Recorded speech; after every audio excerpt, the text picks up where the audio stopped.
নমস্কার বন্ধুরা, প্রবাসী বাঙালি পাকশালায় আমার সব বন্ধুদের স্বাগত জানিয়ে আরও একটা নতুন পর্ব নিয়ে আমি এসে গেলাম। আজ আমার পাকশালায় আমি একটা নিরামিষ রান্না করে দেখাবো, নিরামিষ মুগ ঝিঙের ঘন্ট।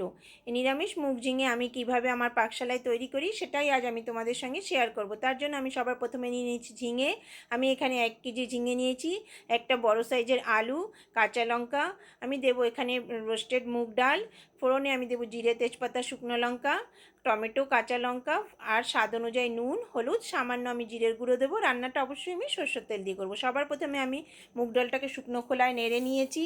তারপরে আমি মুগ ডালটাকে আধা ঘন্টা জলে ভিজিয়ে রেখেছি। ঝিঙেগুলো ডুমো করে কেটে নিয়েছি, আলুও ডুমো করে কেটে নিয়েছি, মুগ ডালটা জল ঝরিয়ে নিয়েছি, টমেটো, কাঁচা লঙ্কা ডুমো করে কেটে নিয়েছি।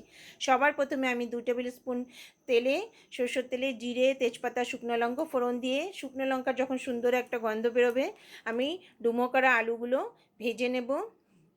আমি এখানে আলুর পরিমাণটা কম দিয়েছি, তোমরা আলু বেশিও দিতে পারো। আলুটাকে সামান্য নুন হলুদ দিয়ে আমি ভালো করে ভেজে উঠিয়ে নেব। আলুগুলো একটু ভালো লাল লাল ভাজা হলে দেখতেও ভালো লাগে আর খেতেও ভালো লাগে। দেখো বন্ধুরা, আমি আলুগুলোকে ভালো করে ভেজে নিচ্ছি।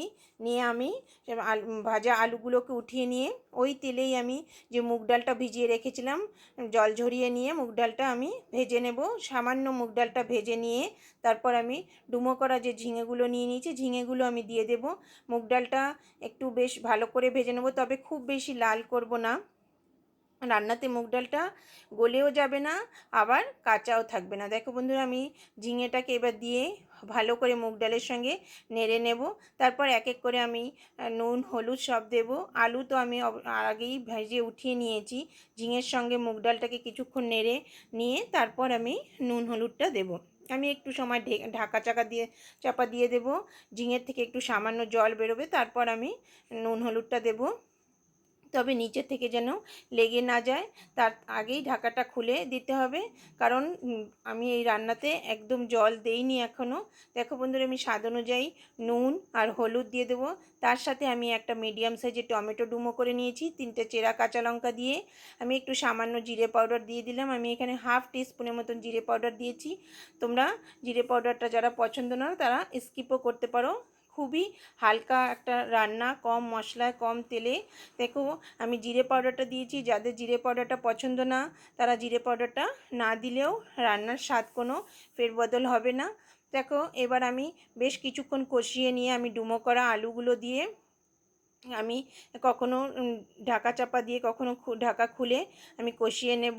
তারপর আমি সামান্য জল দেব, কারণ ঝিঙেতে নিজস্বই অনেকটা জল বেরোয় ঝিঙেতে তাই জলের পরিমাণটা আমি কম দেব। না হলে কি হবে, পুরো যত ফুটতে থাকবে তত ঝিঙের থেকে জল বেরোবে। আমি এখানে আধা কাপের মতো আমি জল দিলাম। জলের পরিমাণটা যদি ঝিঙের থেকে জল বেরোতে থাকে তাহলে এর থেকে কম দিলেও কারণ ঝিঙে ভালো সিদ্ধ হয়ে যাবে, কারণ আলু তো অলরেডি সিদ্ধ আছেই আর ঝিঙেটা সিদ্ধ হতে খুব বেশি সময় লাগে না। দেখো বন্ধুরা, এবার আমি ঢাকা চাপা দিয়ে রাখবো। তারপরে আমি কিছুক্ষণ পরে আমি ঢাকা খুলে নিচের থেকে একটু নাড়া দিয়ে আবার কিছুক্ষণের জন্য আমি ঢেকে দেব। জলের পরিমাণটা যখন কমে যাবে তখন আমি ঢাকাটা খুলে ভালো করে সবজিটাকে আরও নেড়ে জলটা টানিয়ে নেব। আমি যে ফোড়নে শুকনো লঙ্কাগুলো দিয়েছিলাম সেগুলো আমি উঠিয়ে নিলাম। এবার আমি কিছুক্ষণ আবার ঢেকে দিয়েছি। ঢাকা খুলে আমি নাড়া দিয়ে যখন জলটা পুরো টেনে যাবে তখন আমি নামানোর আগে সামান্য চিনি দেব, 1/4 টিস্পুনের মতন চিনি, আর 1 চা চামচের মতো আমি ঘি দিয়ে দেব। তৈরি হয়ে গেল সুস্বাদু নিরামিষ ঝিঙে মুগের ঘন্ট। দেখো বন্ধুরা, আমি এখানে 1 চা চামচের মতো ঘি দিয়ে দিয়েছি, আর একটু আমি সময় নিয়ে যে জলটা বেরিয়েছে জলটা টেনে গেলে আমি গ্যাস ওভেনটা বন্ধ করে দেব। আমি এখানে ভাজা মুগ ডাল দিয়ে তোমাদের করে দেখিয়েছি। এরপরে আমি কাঁচা মুগ ডাল দিয়েও এই ঝিঙে ঘন্ট আমি কিভাবে করি সেটাও আমি দেখাচ্ছি বন্ধুরা। স্বাদে কোনো ফেরবদল হয় না, তবে অনেকে কাঁচা মুগ ডালের গন্ধটা ভালো লাগে, অনেকে রোস্টেড মুগ ডালটা দিয়ে রান্নাটা করে। আমি দুটোটা তোমাদের করে দেখাবো। আমি গ্যাস ওভেনটা বন্ধ করে দিলাম। আমি এই রান্নাটাতে ডালের পরিমাণটা বেশি দিয়েছি দেখো, তাই ঝিঙেটা কম দেখাচ্ছে, ডালটা বেশি দেখাচ্ছে। তবে তোমরা যদি ডালের পরিমাণ কম দিতে চাও কমও দিতে পারো। এবার আমি তোমাদের পরিবেশন করে দেখাবো।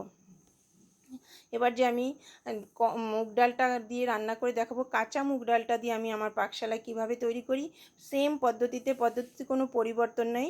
তবে আমি এখানে মুগ ডালটাকে রোস্ট করব না, কাঁচা মুগ ডালটাকে ভিজিয়ে আমি রান্না করব। এখানে দেখো আমি 1 কেজি ঝিঙে নিয়ে নিয়েছি, তার সাথে আমি আলু ডুমো করে কেটে নিয়েছি, আর আমি দেখো 1 কাপ কাঁচা মুগ ডাল নিয়েছি। মুগ ডালটাকে আমি জলে ভিজিয়ে নেব। আমি আগে যেটা রান্না দেখালাম সেটা আমি রোস্টেড মুগ ডাল করেছি, এটা কাঁচা মুগ ডাল দিয়ে, তবে স্বাদে কোনো পরিবর্তন হবে না। যে কাঁচা মুগ ডালকে পছন্দ করে সে কাঁচা দিয়ে করতে পারবে, আর যে রোস্টেড পছন্দ করে বন্ধুরা তোমরা রোস্টেডও করে নিতে পারো। দেখো আমি একই রকম পদ্ধতিতে আমি রান্নাটা করে তোমাদের দেখাচ্ছি। তা এবার আমি যে মুগ ডালটা ভাজা হয়ে গেল, ঝিঙেটা আমি দিয়ে টমেটো, কাঁচা লঙ্কা, নুন, হলুদ দিয়ে আমি ঢাকা চাপা দিয়ে তৈরি করে নেব ঝিঙে মুগ ডালের ঘন্ট। দেখতেও যেমন সুন্দর, খেতে খুব সুস্বাদু লাগে। ডাল ভাতের সঙ্গে সাইড ডিশে খাওয়া যায়, কিংবা তোমরা শুধু ভাত দিয়েও খেতে পারো। আমার রান্নাটা কেমন লাগলো জানাবে বন্ধুরা। নমস্কার।